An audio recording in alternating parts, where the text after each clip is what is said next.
ಕರ್ಮಕಾಂಡವನ್ನು ನೋಡ್ತಾ ಇದ್ದೀವಿ, ಕೇಳ್ತಾ ಇದ್ದೀವಿ. ನಮ್ಮ ಭಾರತ ದೇಶನೇ ತಲೆ ತೆಗೆಸುವಂಥ ಕೆಲಸವನ್ನು ಪ್ರಜ್ವಲ್ ರೇವಣ್ಣ ಅವರು ಮಾಡಿರೋದು. ಯಾಕಂದರೆ ಮಹಿಳೆಯರ ಒಂದು ನಮ್ಮ ದೇಶದಲ್ಲಿ ಉನ್ನತ ಸ್ಥಾನ ಕೊಟ್ಟಿದ್ದಾರೆ. ಮಹಿಳೆಯರು ಮಹಾಲಕ್ಷ್ಮಿ ಅಂತಲೂ ಕರೆಸ್ಕೊಂಡಿದ್ದೀವಿ. ಆದರೆ ಮಹಿಳೆಯರ ಸ್ಥಿತಿಗತಿ ಮಾತ್ರ ಪಾತಾಳಕ್ಕೆ ಇಳಿದಿದೆ.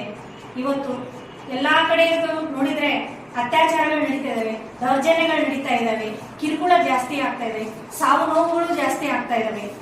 ಇವನ್ನ ಖಂಡಿಸಬೇಕು. ಅಂಥದ್ರೊಳಗೆ ನಮ್ಮ MP ಗಳಾದಂಥ ಪ್ರಜ್ವಲ್ ರೇವಣ್ಣ ಇಲ್ಲಿ ಎಲೆಕ್ಷನ್ ಮುಗಿದ ತಕ್ಷಣವೇ ಈ ದೇಶದಿಂದ ಪರಾರಿಯಾಗಿದ್ದಾನೆ. ನಾವೆಲ್ಲ ಏನೋ ಪರಾರಿಯಾಗಿದ್ದಾನೆ ಏನೋ ಅನ್ಕೊಂಡಿದ್ವಿ. ಬಟ್ ಬೆಳಗ್ಗೆನೆ ಅದು ಅವತ್ತು ಎಲೆಕ್ಷನ್ ಮುಗಿದಿದ್ದ ದಿನಾನೇ ಗೊತ್ತಾಯ್ತು ಪೆನ್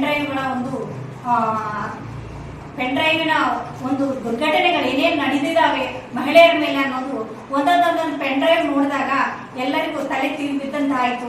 ಯಾಕಂದ್ರೆ ನಮ್ಮ ದೇಶದಲ್ಲಿ ಶರಣರು ಮತ್ತು ಒಂದು ಸೂವಿಗಳು ಬೆಳೆದಂತ ನಾಡಿನಲ್ಲಿ ಮಹಿಳೆಯರಿಗೆ ಉನ್ನತವಾದ ಸ್ಥಾನವನ್ನು ಕೊಟ್ಟಿದ್ರು ಸಹಿತ ಈ ದಳಪತಿಗಳ ಮಕ್ಕಳು ಏನಿದಾರಲ್ಲ MP ಆಗಿ ರಾಜಕಾರಣಿಗಳಾಗಿ ರಾಜ್ಯವನ್ನ ಉದ್ಧಾರ ಮಾಡುವಂತವರಾಗಿಯೇ ಇಂಥ ಕೆಟ್ಟ ಕೆಲಸ ಮಾಡ್ತಿದ್ದಾರೆ. ಮಹಿಳೆಯರ ಮೇಲೆ ದೌರ್ಜನ್ಯ ಅತ್ಯಾಚಾರ ಮಾಡಿದ್ದಾರೆ ಅಂದ್ರೆ ಅದು 2900 ಅಂತ ಹೇಳ್ತಾ ಇದ್ದಾರೆ. ನಿಜವಾಗ್ಲೂ ತಲೆ ತಗ್ಗಿಸುವಂತ ಕೆಲಸ ಮತ್ತು ಮಹಿಳೆಯರನ್ನ ಅಮಾನವೀಯವಾಗಿ ನಡೆಸ್ಕೊಳ್ತಕ್ಕಂಥ ಇಂಥ ರಾಜಕಾರಣಿಗಳು ನಮಗೆ ಬೇಕಾ? ಇವ್ರನ್ನ ಏನ್ ತಗೊಂಡು ಏನ್ ಮಾಡ್ಬೇಕಪ್ಪ? ಇವ್ರಿಗೆ ಯಾವುದೇ ರೀತಿಯ ಒಂದು ಕಟ್ಟುನಿಟ್ಟಿನ ಕಾನೂನು ಮುಖಾಂತರ ಶಿಕ್ಷೆಗೆ ಒಳಪಡಿಸಬೇಕಲ್ಲ.